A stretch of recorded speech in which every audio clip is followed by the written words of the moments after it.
Hello students, welcome to study 24। तो कैसे हैं आप सब? आई होप अच्छे होंगे और आपके जो भी अपकमिंग एग्जाम्स हैं उनकी बढ़िया तरीके से आप लोग प्रिपरेशन कर रहे होंगे। तो सिलेक्शन फेज का आपको पता है 2 से 24 तारीख तक आप लोगों ने अपने स्क्रूटनी के डॉक्यूमेंट्स आई होप सभी बच्चों ने क्या कर दिए होंगे, अपलोड कर दिए होंगे। 2 से 24 तारीख तक जो भी आपके डॉक्यूमेंट्स आपको अपलोड करने थे, ठीक है। तो काफी बच्चों की यही क्वेरी आ रही थी कि मैम कब तक आपका स्क्रूटनी का रिजल्ट आ जाता है। आई मीन ये जो आपके स्क्रूटनी के डॉक्यूमेंट्स आप लोगों ने अपलोड करे हैं, कब तक इसका रिजल्ट आपका आने वाला है। तो इसके रिगार्डिंग काफी ज्यादा बच्चों की क्वेरी थी, तो ये वीडियो प्रॉपर उसी पर है। तो वीडियो को थोड़ा सा शेयर कर दीजिएगा आप लोग और टेलीग्राम ग्रुप में ऐड हो जाइएगा सिलेक्शन फेज के। काफी बच्चे वहां पर ऐड भी हैं, तो वहां पर भी आपको अपडेट मिलती रहेगी। शेयर कर दीजिएगा वीडियो को ताकि और बच्चों तक भी इंफॉर्मेशन पहुंच जाए आपकी, ठीक है। बाकी अगर आपकी कोई क्वेरी रहती है, डायरेक्ट आपको कॉल पर मुझसे बात करनी है, कोई डाउट आपका रह जाता है, पर्सनली कॉल पर आपको पूछना है, तो उसके लिए कॉन्टैक्ट नंबर है और ये स्कैनर है। 100 रुपीज आपको पे करने पड़ेंगे। पेड कंसल्टेंसी रहती है कॉल पर बात करने के लिए आपकी, ठीक है। पर्सनली अगर आपको कोई डाउट मुझसे पूछना है तो मैं पूरा ट्राई करूंगी आपका डाउट को क्लियर करने का, ठीक है। और आपको पता है मैं टीचर के साथ साथ अकाउंटेंट भी हूँ, तो आपका अगर कोई वर्क रहता है ITR, PF, GST, loan, MSME, food licence, जो भी आपके अकाउंट से रिलेटेड वर्क होते हैं आप लोग करवा सकते हैं। बहुत ही मिनिमम चार्जेस में आपके सारे वर्क यहाँ पर हो जाएंगे और इसके लिए भी यही कॉन्टैक्ट नंबर है आपका, ठीक है। तो स्क्रूटनी का रिजल्ट हम लोग फेज 11 के रिजल्ट के अकॉर्डिंग देखेंगे। देखिए अभी जैसे कि मैंने आपको बताया था कि कैसे कैसे आपका रिजेक्शन होता है, इस पर प्रॉपर मैंने अभी वीडियो बनाई थी ना फेज 11 की। आपका जब रिजल्ट आए थे स्क्रूटनी के कि भाई किस वजह से आप लोगों का रिजेक्शन होता है, वो भी हम लोगों ने देखा था। तो एक रिजल्ट उसी में से NR रीजन का, देखिए साइड में मैं लगा रही हूँ यहाँ पर, जी ये साइड में मैं यहाँ पर लगा रही हूँ। सबसे पहले तो ये देखिए कि फेज 11 का आपका रिजल्ट किस दिन आया था, ठीक है। फेज 11 का जो रिजल्ट था वो आपका 14 सितंबर को आया था। 14 सितंबर 2023 में आपका रिजल्ट डिक्लेयर हुआ था फेज 11 का, ठीक है। फेज 11 का आपका 14 सितंबर को रिजल्ट आपका आया था, ठीक है। और आज आपकी क्या हो गई है, 1 अक्टूबर हो गई है। पूरा आपका 1 साल 15 दिन हो चुके हैं और अब अभी भी आपका क्या हो रहा है, बच्चों के स्क्रूटनी के रिजल्ट आ रहे हैं पोस्ट कोड के। तो ये जो सिलेक्शन फेज है इसमें क्या होता है, आपको हर पोस्ट का अलग अलग मतलब डिपार्टमेंट का रहता है। कुछ डिपार्टमेंट्स ऐसे होते हैं जिनमें बहुत फास्ट प्रोसेस आपका रहता है, जल्दी जल्दी सारी चीज़ें हो जाती हैं, DV हो जाता है, ज्वाइनिंग हो जाता है। और किसी किसी डिपार्टमेंट में बहुत डिले हो जाता है, साल भर, 1.5 साल, 2 साल तक आप लोगों के लग जाते हैं।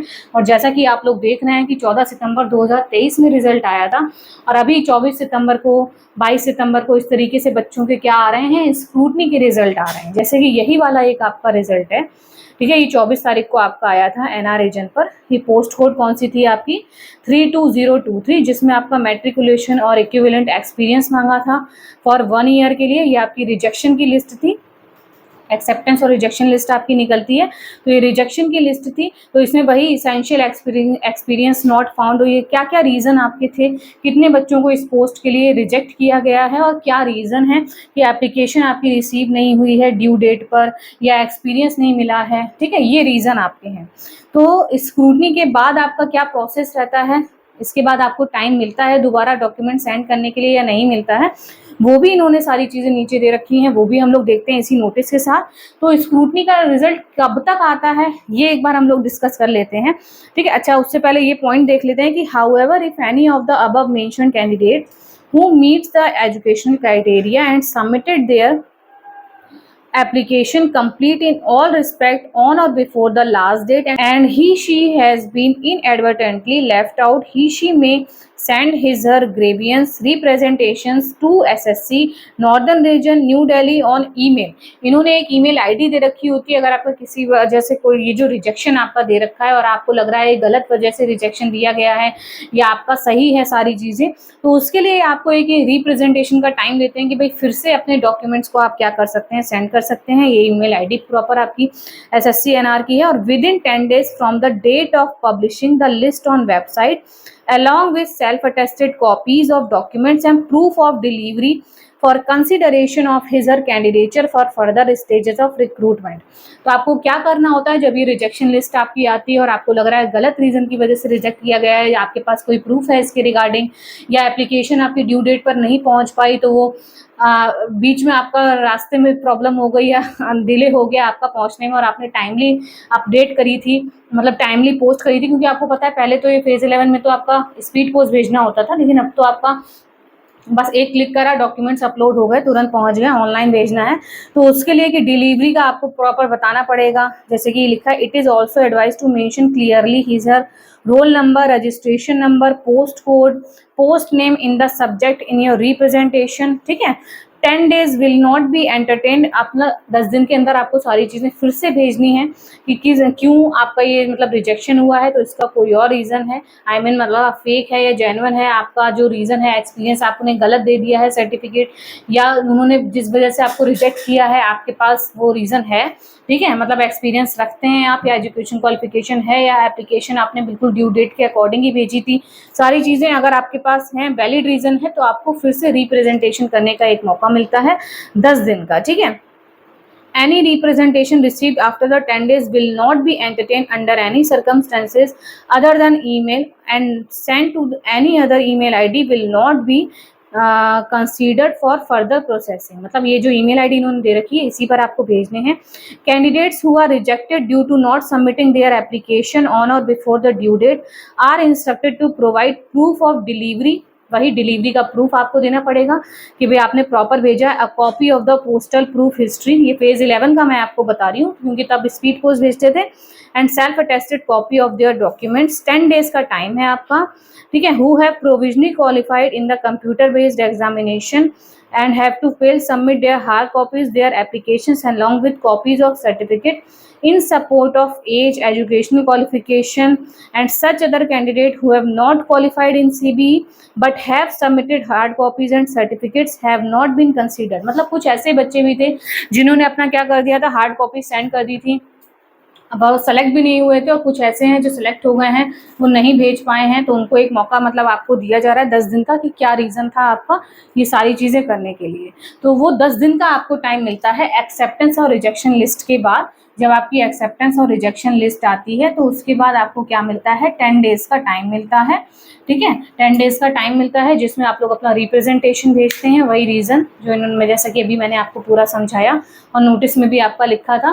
ठीक है, कि किस वजह से आपका रह गया है, या जो भी इन्होंने रिजेक्शन का रीज़न दिया है वो वैलिड है या नहीं है, या आपकी तरफ से उसके रिगार्डिंग कोई क्लैरिफिकेशन है, तो वो आपको फिर से भेजना होता है। 10 दिन की टाइमिंग रहती है। और स्क्रूटनी का रिजल्ट कब तक आ सकता है, तो मिनिमम अगर हम लोग बात करें तो आपका 1 मंथ भी लग सकता है।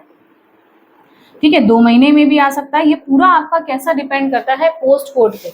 जैसा कि अभी मैंने आपको पूरा बताया कि ये वाला जो रिजल्ट था ये आपका 24 सितंबर को आया है, यानी कि पूरा 1 साल बाद स्क्रूटनी का रिजल्ट आया है और अभी भी आपके आ ही रहे हैं। ठीक है, तो इसकी कोई टाइम लिमिट नहीं होती, मिनिमम आपका 1 मंथ में भी आ सकता है। वो पूरा आपका डिपार्टमेंट पर है, आपकी कौन सी पोस्ट है उस पर डिपेंड करता है। ठीक है, कैसी पोस्ट है, तो 1 मंथ लग सकता है, और मैक्सिमम तो आप देख ही रहे हैं 1 ईयर भी लग सकता है, 6 मंथ भी लग सकते हैं। ठीक है, कितना भी टाइम आपको लग सकता है। मिनिमम 1 मंथ में स्क्रूटनी का आपका रिजल्ट आने शुरू हो जाते हैं, मिनिमम 1 मंथ में शुरू हो जाते हैं स्क्रूटनी के रिजल्ट आने, कुछ कुछ पोस्ट के।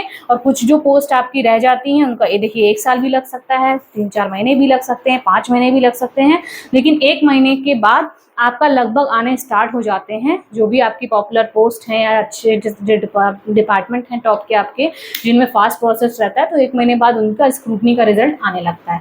कैसे आता है, वही एक्सेप्टेंस रिजेक्शन लिस्ट होती है आपकी, और 10 दिन का टाइम मिलेगा फिर से आपको अपने डॉक्यूमेंट सेंड करने के लिए। ठीक है, तो ये आपकी अपडेट थी। बाकी स्क्रूटनी के बाद आपका कैसे क्या प्रोसेस रहता है, डीवी तक कितना टाइम लग सकता है, या ज्वाइनिंग मतलब क्या क्या स्टेप्स आपके रहते हैं, वो सारा भी हम लोग डिस्कस करेंगे। उसके लिए मैं एक प्रॉपर अलग वीडियो बनाऊंगी कि स्क्रूटनी के डॉक्यूमेंट्स भेजने से लेकर ज्वाइनिंग तक क्या क्या स्टेप्स आपके बीच में होते हैं, कितनी टाइमिंग लगती है, ज्वाइनिंग तक कितना क्या प्रोसेस रहता है। ठीक है, कैसे क्या आपका यूजर डिपार्टमेंट को भेजना पड़ता है या एसएससी को भेजना पड़ता है, एसएससी का जो रीजनल ऑफिस है, सारी चीज़ें हम लोग डिस्कस करेंगे। उसके लिए प्रॉपर मैं अलग से एक वीडियो बनाऊंगी। इसमें मैंने आपको ये बताया है कि स्क्रूटनी के बाद 10 दिन का आपको टाइम मिल सकता है, और लगभग इतने टाइम में आपका स्क्रूटनी का रिजल्ट आ सकता है, तो मिनिमम 1 मंथ आप मान के चलिए। ठीक है, तो ये आपकी अपडेट थी। बाकी वीडियो को शेयर कर दीजिएगा, चैनल को सब्सक्राइब कर लीजिएगा। तो जिनका भी अगर एमटीएस का एग्जाम है उन सभी को ऑल द बेस्ट। ठीक है, एमटीएस में एनआर रीजन में काफ़ी प्रॉब्लम चल रही है, लेकिन एग्जाम आपके सारे होंगे, रीशेड्यूल हो चुके हैं। मैं आपको बता भी चुकी हूँ एक वीडियो के थ्रू कि डेट्स आपकी रीशेड्यूल हो गई हैं कुछ बच्चों की जिनका admit card application status show नहीं हो रहा था। तो अगर आप लोगों का भी एमटीएस का एग्जाम है तो सभी बच्चों को ऑल द बेस्ट। तो मिलते हैं फिर आपको नेक्स्ट वीडियो में। तब तक चैनल को सब्सक्राइब कर लीजिएगा जिससे आपके पास नोटिफिकेशन आ जाए इंपॉर्टेंट अपडेट्स के लिए। और बाकी पूरा मैं सिलेक्शन फेज का क्या प्रोसेस आपका रहता है उस पर एक अलग वीडियो बनाऊंगी जिसमें आपको पूरा डीपली में सब कुछ समझाऊंगी कि कितना लगभग टाइम लग सकता है और कैसे क्या आपका प्रोसेस रहता है। तो मिलते हैं फिर आपको नेक्स्ट वीडियो में। Thank you.